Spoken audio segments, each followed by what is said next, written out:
Hey everyone, welcome to the channel. Today I want to talk about mixing modern metal drums using samples. We're going to be getting some big, beefy and punchy drums. So this is a track we're going to be working with.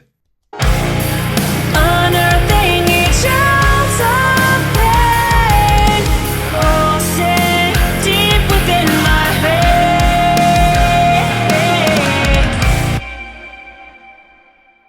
Here's the isolated drum track.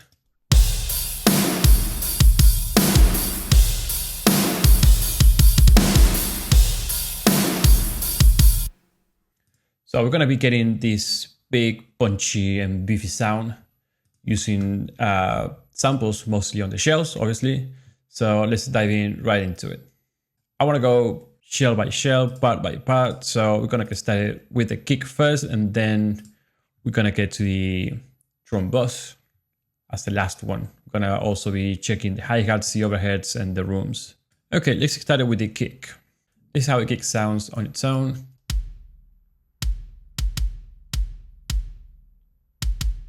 How do we start? First, we start with some EQ.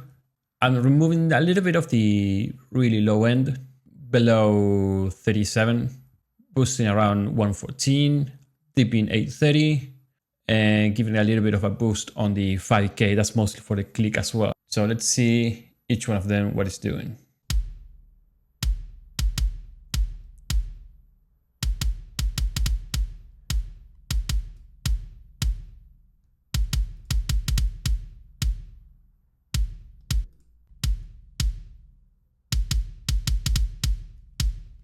Keep in mind, a lot of these moves I'm doing, for example, the kick, the 5K, I did it when I was mixing probably the toms or the rooms, or even the bass. I thought I had the kick, and then I came back to it because I had to, make it stand out a little bit more. So mixing is never something that's linear. Sometimes you start mixing, you think it's done, and then you add something else, and then you need to revisit the previous step. So it's like a modular thing. It's never just you do it, it's done, and you leave it there forever and ever. Then one of my favorite plugins for shells, Transify, which is a transit shaper, but it has different bands.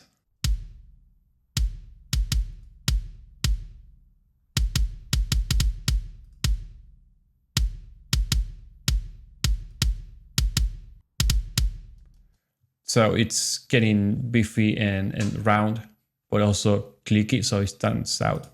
Okay, and then we have the mix rack by Slate, where we have the console emulation, which I mentioned in some of the videos. I'm not going to A/B it because it doesn't make sense. You can feel it actually when you put it across several tracks, so no point in A/B-ing just one. And then we have the SSL, where I'm removing some of the 5K. Yes, I know I boosted before, but sometimes you need to, sort it out a little bit. And then I'm removing some 500 and then boosting just a tiny bit of 100. So let's see how it sounds with and without it.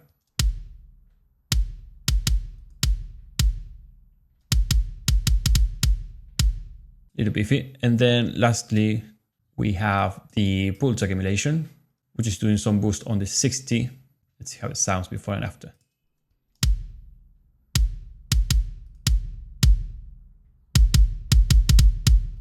To give it that that body, because remember that we only have the bass and the kick to fill up that low end below 150. So we want to make sure both of them are on point.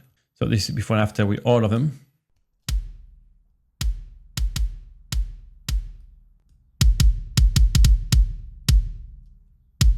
Then we have two sets of snares. The first one is the organic, let's say. That's the actual sample from the drum library I used, which is GGD. I'm using this just for the soft hits. And then I have the main snare. So that's the original one. And then I use sample for this as well. Okay, mixing now. First, some EQ to clean it up, removing everything below 100 and dipping some of the 8 and 500 just to give it some, some cleaning. and then adding some almost 5K for a little bit of click and snap.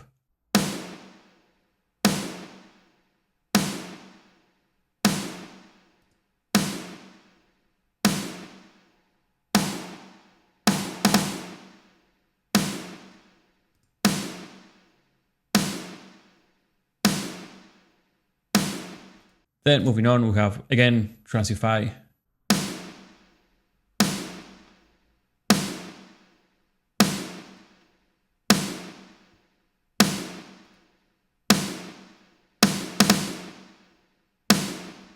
Okay, and then we have some distressor here. Let me show you the AB.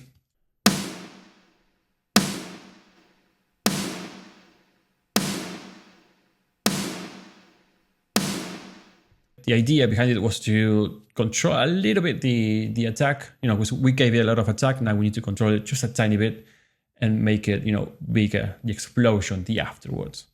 Then probably one of my favorite plugins for snares is the API 550, sorry, where I'm doing some 4K, I'm doing some 240 and 200.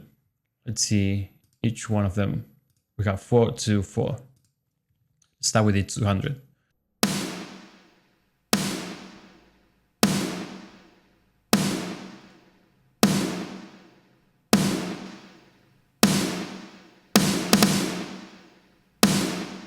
This plugin works really well on the transients. You know, I don't know why. I don't know if that's the idea behind it. I've never tried a API console or anything. All I know is this plugin works really well on my transients. And then pulse accumulation, of course, just doing some 10K.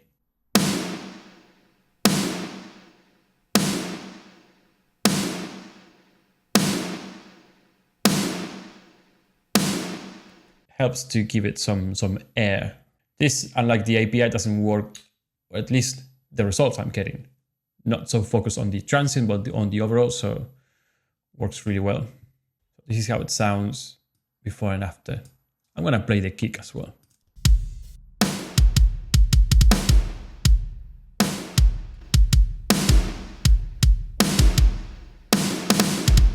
And then we have the snare reverb wells here. Here I have some EQ. I'm using lossless plate, and then I have the stereo image by SSL. You know, giving it a little boost on the width, especially on this track. I want this snare to be huge. I want it to be massive, and not just, you know, deep, but also wide. Check it out.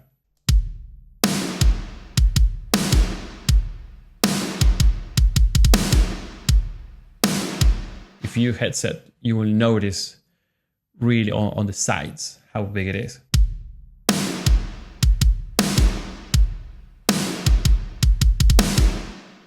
Okay, now we have the toms, which I also use samples here.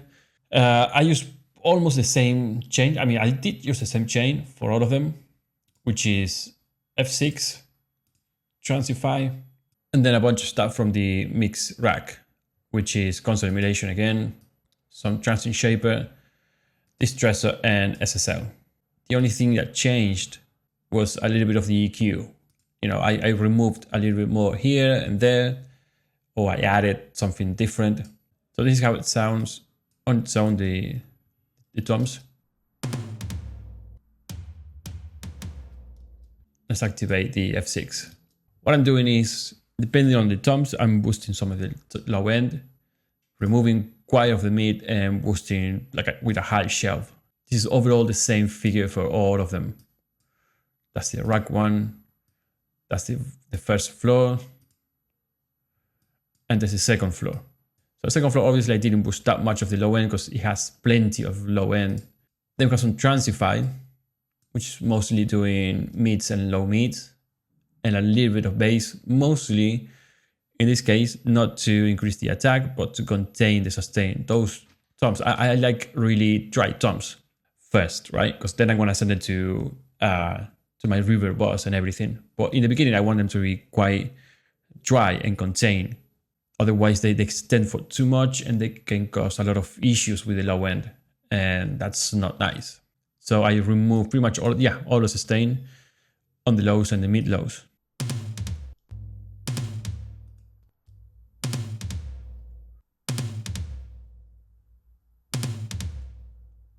If you hear this one, it's quite boomy, has a lot of natural reverb, a lot of sustain.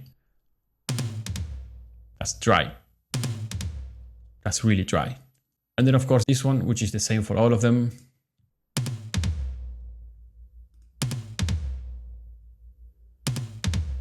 So again, with this transit shaper, I'm removing quite a lot of the sustain on the low end and a little bit of the attack on the high end to make it a little bit more round instead of really punchy. And then with the distressor, I'm doing pretty much the same. I'm letting the attack go, but then I'm compressing, and the release is quite slow. So check this, how it's releasing. It's releasing really slow, so I'm killing the sustain. And then I'm doing some boosting with the SSL. And then of course I'm sending it to the same reverb as the snare, because I want to give it an idea of everything is in the same room.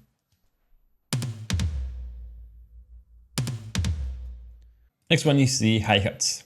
Hi-hat is a bit more simple. There's not much to it. This is how it sounds on its own.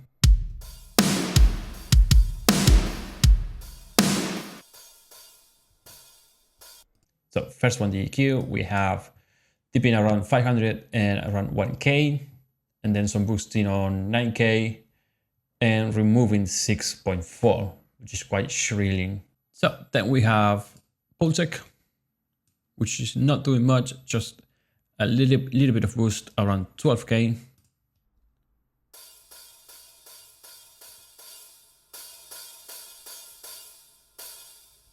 And some volume because it was quite low. And then we have the mix rack again, console emulation, distressor, SSL, and the revival. Let's see one by one.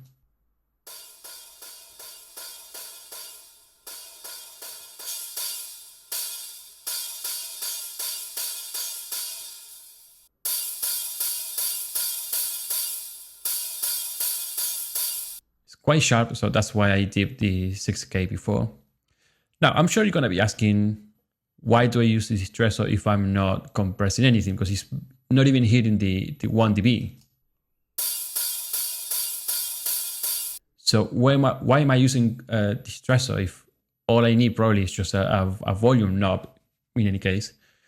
And the reason for that is I'm using distressor overall across the entire drum. And the reason for that is I want everything to sound with a similar tone, a similar shape.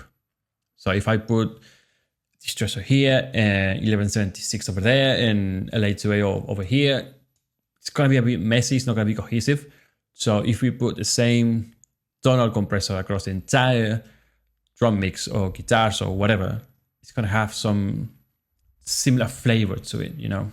That is also another way to make sure that if you record things, like this album was recorded a bit in my home, a little bit with MIDI instruments, and then in some other studios, some other homes.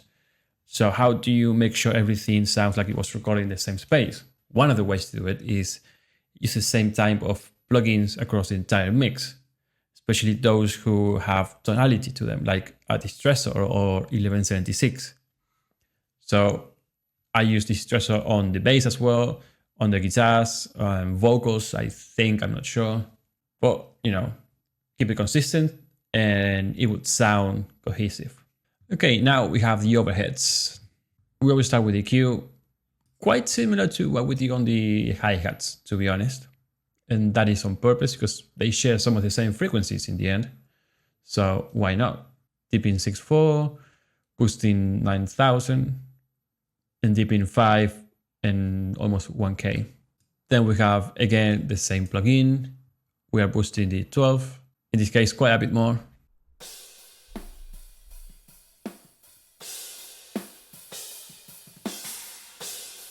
And again, same as the hi-hat, we boosted a little bit from here. And then we have pretty much the same except for the revival.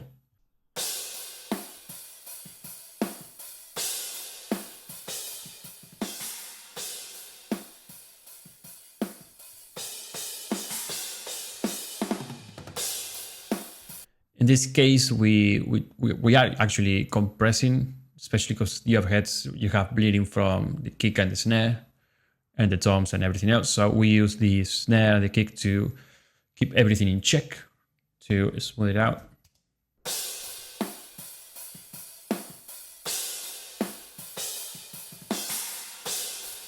And then we go into the rooms. So this is how they sound on their own.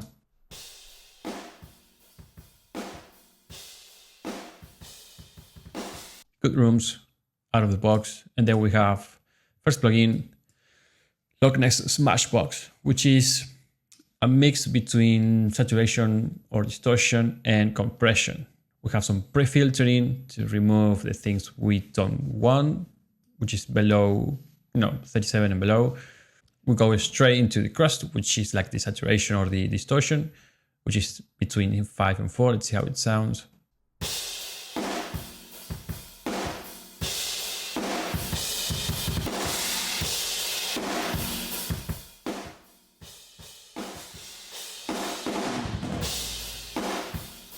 Quite aggressive distortion, to be honest. And then the smash, which is, I'm guessing, the compression.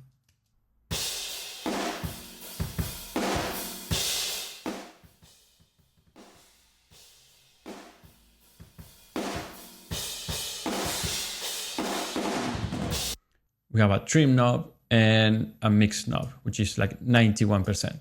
So we only have this one and the EQ, which is dipping just a tiny bit. I'm not dipping too much because I also have the kick here. I'm just cleaning the 141, 430 and giving it a little bit of the top end to make it shiny. Let's see before and after.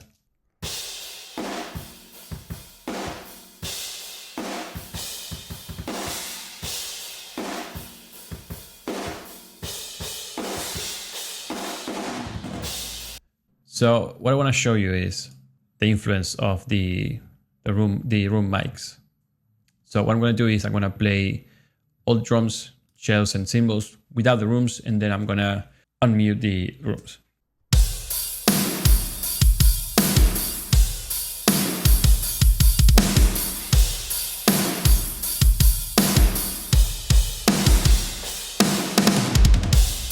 Okay, now we have the drum bus. So first plugin we have is the VCA compressor. This is to glue the drums.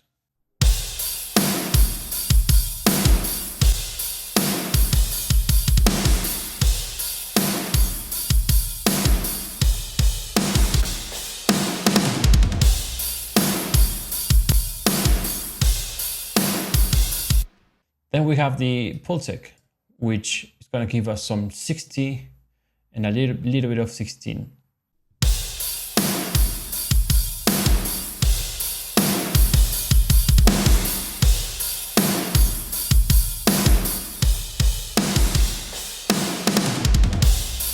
Then of course we have some tape, because using tape is amazing. Let's check it out.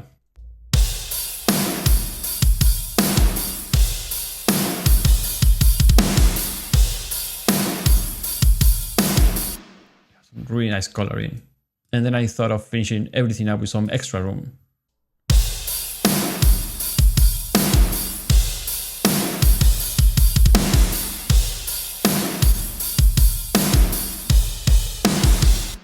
So this is before and after with the drum, with the post processing.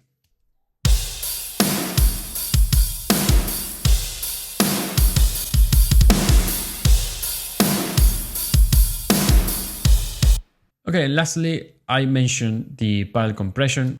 This is how it sounds with and without.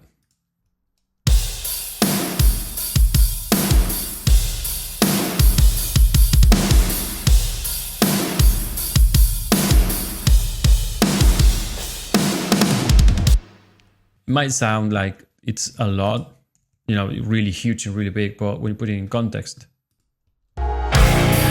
Unearthing each ounce of pain, pulsing deep within my head.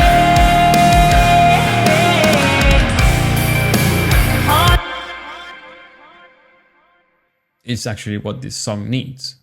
Let's see if we remove this, for example, or the parallel compression, how it changes. Unearthing each ounce of pain, pulsing deep within my head,